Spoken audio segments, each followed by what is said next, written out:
चलो देखो बेटा, हम लोग आज देखने जा रहे हैं साइंस में मोस्ट इंपॉर्टेंट डायग्राम्स। तो कौन कौन से डायग्राम एग्जाम में आते हैं, किनकी हमें प्रैक्टिस करनी चाहिए, किनकी नहीं करनी चाहिए, ठीक है। तो इन सारी चीजों को आज हम लोग समझेंगे। तो चलिए स्टार्ट करते हैं। मोस्ट इंपॉर्टेंट डायग्राम, सबसे पहला डायग्राम है आपके केमिस्ट्री का, ठीक है। आप ये वाला chapter 3 metal and non metal आपने पढ़ा हुआ है। Chapter 3 metal and non metal, क्या सभी बच्चों ने पढ़ा हुआ है?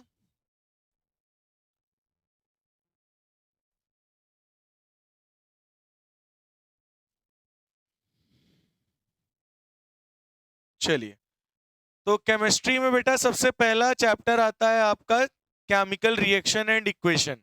तो उसमें आप लोगों ने सबसे पहला डायग्राम देखा होगा इलेक्ट्रोलिसिस का। क्या सभी बच्चों ने देखा है इलेक्ट्रोलिसिस का डायग्राम? देखा है। इसमें क्या होता था, एक दो इलेक्ट्रोड होते थे, सॉल्यूशन होता था, ठीक है।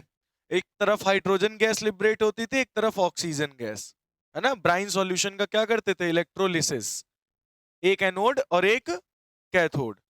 फिर केमिस्ट्री में ही chapter 2 acid bases and salt में आपने हाइड्रोजन बबल वाला एक्सपेरिमेंट पढ़ा होगा, एक्टिविटी, ठीक है। इसमें क्या होता है, हम लोग हाइड्रोक्लोरिक एसिड लेते हैं और छोटे छोटे जिंक के टुकड़े उसमें डाल देते हैं। तो जिंक क्या करता है, हाइड्रोक्लोरिक एसिड के साथ रिएक्शन करता है और हाइड्रोजन गैस प्रोड्यूस करता है। वो इस डिलीवरी ट्यूब के द्वारा ये सोप सॉल्यूशन में आता है और सोप सॉल्यूशन में छोटे छोटे बबल्स निकलते हैं। अब मैंने कहा ये हाइड्रोजन गैस, ये इसको प्रूफ करके दिखाओ। तो हम लोगों ने कैंडल लेकर गए बबल के पास, तो वो पॉप साउंड करते हुए पट पट फूट रहा है।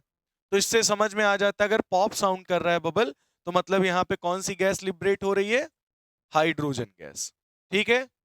बात समझ में आई ये वाली या नहीं? ठीक है। नेक्स्ट है एसिड बेसिस एंड सॉल्ट का एक्सपेरिमेंट है, एक्टिविटी है, ठीक है। यहां पे हम लोग एक डाइल्यूट हाइड्रोक्लोरिक एसिड लेंगे और यहां रबर कॉर्क रख लेंगे, ठीक है। यहां बैटरी लगा दिए, ये बीकर है, यहां से तार लाके एक हमने इस वाले कीले में लगाया, एक तार लाके इस वाले कीले में लगाया और स्विच को ऑन कर दिया। अब बताइए क्या है, बल्ब जलेगा या नहीं जलेगा? जलेगा। क्यों जलेगा?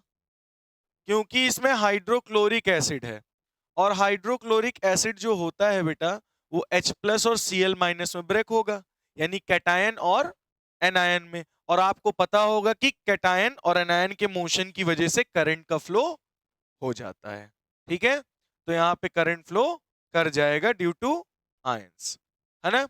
फिर आप लोगों ने चैप्टर 3 में मेटल एंड नॉन मेटल पढ़ा है। उसमें पढ़ा होगा कि हम लोग एक ग्लास का वूल लेते हैं जो कि वाटर सोक करके रखे, और एक मेटल का सैंपल यहां रख देते हैं ट्यूब में। फिर जैसे ही हम इसको हीट करते हैं, तो यहाँ पे ये ग्लास वूल में जो आपका ग्लास वूल सोक्ड वाटर, जो वाटर होगा वो वेपर्स के फॉर्म में यहाँ से पास होके जाएगा और इस मेटल सरफेस से रिएक्ट करेगा और यहाँ पे कुछ ना कुछ गैस फॉर्म होगी। वो गैस हम कलेक्ट कर लेंगे इस डिलीवरी ट्यूब के द्वारा और जाके वहां पे ये ऊपर कलेक्ट होता जाएगा और यहाँ पे एक गैप, एयर गैप जैसा बनता जाएगा।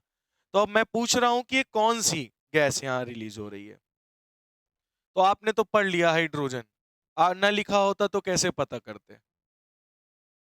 क्योंकि अब यहाँ जला भी नहीं सकते इसको हम, क्योंकि ये तो कैद हो गई है टेस्ट ट्यूब में, जला भी नहीं सकते तुम। तो बेटा हाइड्रोजन गैस हम कह रहे हैं, इसलिए कह रहे हैं क्योंकि हाइड्रोजन गैस पानी में इनसॉल्यूबल होती है। हाइड्रोजन गैस पानी में इनसॉल्यूबल होती है, तो वो बबल्स के फॉर्म में ऊपर आके तुम्हें कलेक्ट होके मिल जाएगी। बात समझ में आ गई? फिर आता है chapter number 3 metal and non metal का दूसरा फिगर। इसमें हमने ग्रेफाइट की रॉड ली है, सॉल्ट सॉल्यूशन मतलब ब्राइन सॉल्यूशन, नमक पानी के घोल लिया है, ये बैटरी है, बल्ब है, स्विच है, ठीक है। और यहां जैसे ही हम लोग NaCl में यहाँ पे करंट दौड़ाएंगे, तो देखो सर्किट यहाँ पे छुआ नहीं है, लेकिन इसमें पानी में क्या प्रेजेंट है, आयंस, एक कैटायंस और एक, अब आप खुद ही सोचो, यहाँ पे कैटायन है, यहाँ पे क्या है, कैटायन है और एनायन है। कैटायन क्या होते हैं, जिनके ऊपर पॉजिटिव चार्ज होता है, एनायन क्या होते हैं? जिनके ऊपर नेगेटिव चार्ज होता है। तो बेटा यहाँ कैटायन और एनायन के फ्लो की वजह से इस पूरे सर्किट में करंट फ्लो करेगा और ये बल्ब अच्छे से ग्लो करेगा। फिर आते हैं चैप्टर नंबर 3 में। चैप्टर नंबर 3 में आप लोगों ने इलेक्ट्रोलिटिक रिफाइनिंग प्रोसेस पढ़ी होगी। यहाँ ये भी इलेक्ट्रोलिसिस प्रोसेस के द्वारा ही होता है। इसमें आप एक इम्प्योर रॉड लगाइए, एक प्योर रॉड लगाइए। जो प्योर रॉड के कॉपर हैं वो सब इधर जो इम्प्योर के कॉपर आयंस होंगे वो प्योर की तरफ जाके इकट्ठा हो जाएंगे और जितनी गंदगी होगी वो नीचे बैठ जाएगी। इस गंदगी को क्या कहते हैं? एनोड मड क्या बोलते हैं? या फिर गैंग्यू क्या बोलते हैं? गैंग्यू। ठीक है, तो इलेक्ट्रोलिटिक रिफाइनिंग में जो एनोड साइड वो उधर वो लगाओ, इम्प्योर मेटल लगाओगे। एनोड साइड क्या लगाओगे? और प्योर मेटल किधर लगाओगे? Cathode side. ठीक है, अब बेटा आता है बायो के कुछ इंपॉर्टेंट डायग्राम्स।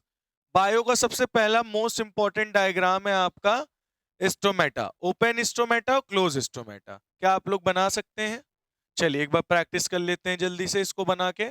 सभी बच्चे ड्रॉ करेंगे क्लोज स्टोमेटा और ओपन स्टोमेटा। ठीक है, तो ओपन स्टोमेटा पहले हम लोग बनाते हैं ऐसे किडनी शेप बना के। कॉपी पेन निकाल लीजिए आप लोग।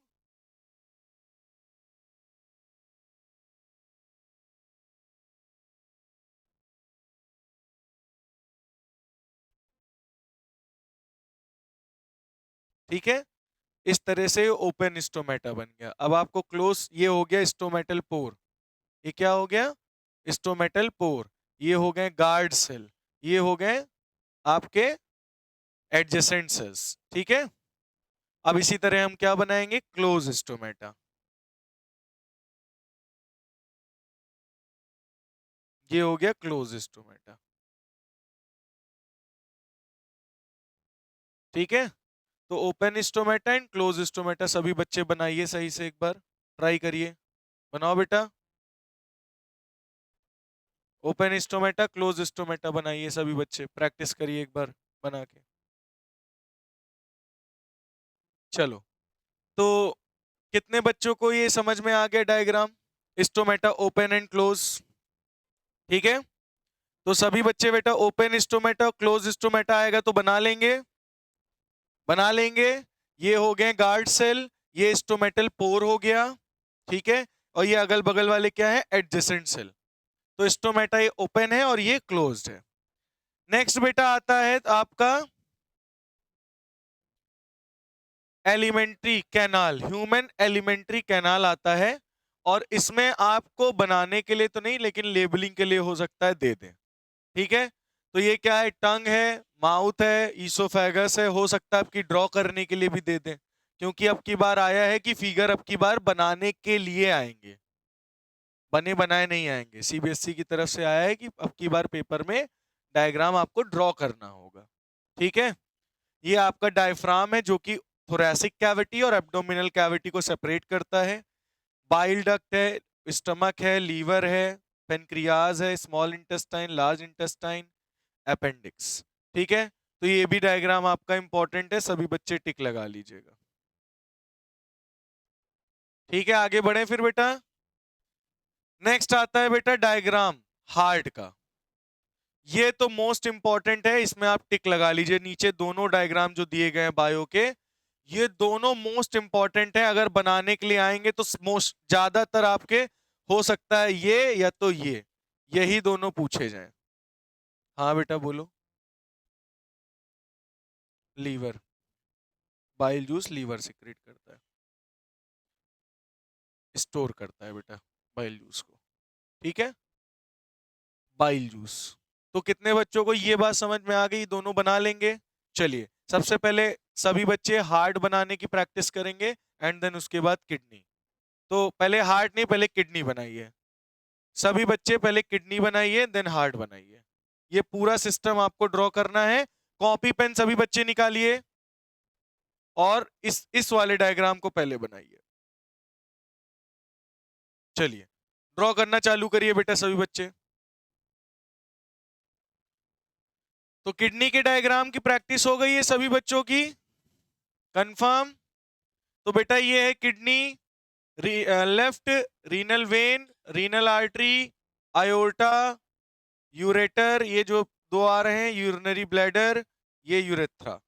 ठीक है, तो सभी बच्चों ने इसकी अगर प्रैक्टिस कर ली तो हम लोग हार्ट की डायग्राम की प्रैक्टिस करेंगे।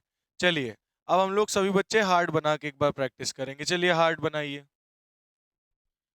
तो बेटा हार्ट का डायग्राम और इसका डायग्राम कितने बच्चों को आ गया है बनाना? तो इसकी और इसकी बेटा प्रैक्टिस जरूर कर लीजिएगा, पेपर में हो सकता है अब की बार ये आपको बनाने के लिए दे दें। ठीक है, चलिए नेक्स्ट आता है बेटा डायग्राम आपका सबसे पहला। बेटा एक बात सुन लो, ये तीनों डायग्राम भी मोस्ट इंपॉर्टेंट हैं। डायग्राम नंबर फर्स्ट, सेकंड और थर्ड, तो ये तीनों, ये उतना इंपॉर्टेंट नहीं है लेकिन ये दोनों बहुत ज्यादा इंपॉर्टेंट है, मोस्ट इंपॉर्टेंट डायग्राम है। तो अब हम लोग न्यूरॉन, नेफ्रॉन, नेफ्रॉन न्यूरॉन, इन दोनों की प्रैक्टिस करेंगे। हाँ, तो सबसे पहले बेटा सभी बच्चे हम लोग क्या करेंगे? नेफ्रॉन बनाने की प्रैक्टिस करेंगे। चलिए स्टार्ट करते हैं नेफ्रॉन बनाना। ठीक है,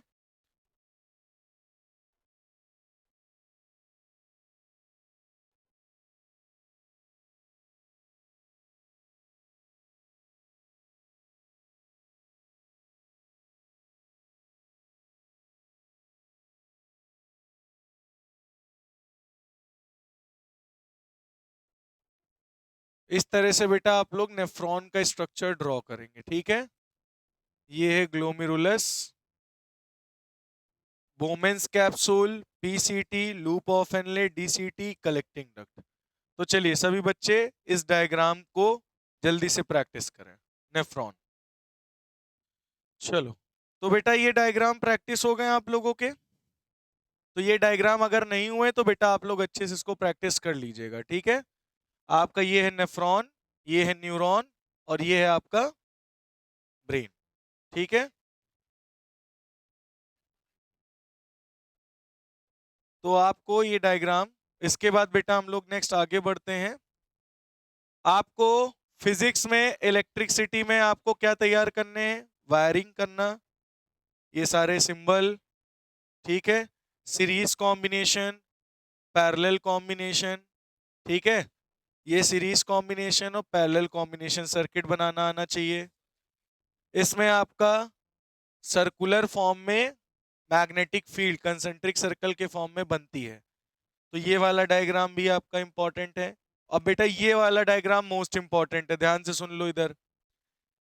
हाइपरमेट्रोपिया, प्रेसबायोपिया और मायोपिया, तो मायोपिया या हाइपरमेट्रोपिया में से कोई एक डायग्राम पूछ लिया जाता है, तो ये भी मोस्ट इंपॉर्टेंट है। ये भी कभी कभी पूछ लिया जाता है, recombination of rainbow, red white से रेनबो, रेनबो से फिर वाइट कलर की लाइट, है ना। इसके बाद बेटा नेक्स्ट हम लोग आते हैं, तो बायो में एक आपका रहता है ये पिस्टिल वाला, है ना, इसको कार्पेल कहते हैं, और इसका पूरा डायग्राम आपका बनाने के लिए पूछ लिया जाता है, पॉलन की, पॉलन ट्यूब कैसे ग्रो होती, कहाँ जाती है। अब फिजिक्स में ये जो है, ये समझ लीजिए अगर आपको ये नहीं आया तो फिजिक्स में लाइट चैप्टर के ना आप न्यूमेरिकल लगा पाओगे, ना कोई रे डायग्राम ड्रॉ कर पाओगे। ये आपको आना बहुत ज्यादा जरूरी है, मोस्ट इंपॉर्टेंट है ये सारे रे डायग्राम। ठीक है, और ये भी लाइट चैप्टर के लिए सबसे मोस्ट इंपॉर्टेंट है। ठीक है, अब उसके बाद ये आपका किसका है? प्रेसबायोपिया, वो मायोपिया का, ये भी बताया है, मायोपिया, हाइपरमेट्रोपिया, प्रेसबायोपिया। तो बेटा ये आपके मोस्ट इंपॉर्टेंट डायग्राम्स हैं जो कि मैंने आपको दिखा दिए हैं। इन सभी को आपको बहुत अच्छे से प्रिपेयर कर लेना है। ठीक है, सभी का प्रिपेयर हो जाएगा अच्छे से। चलो बहुत बढ़िया, वेरी गुड।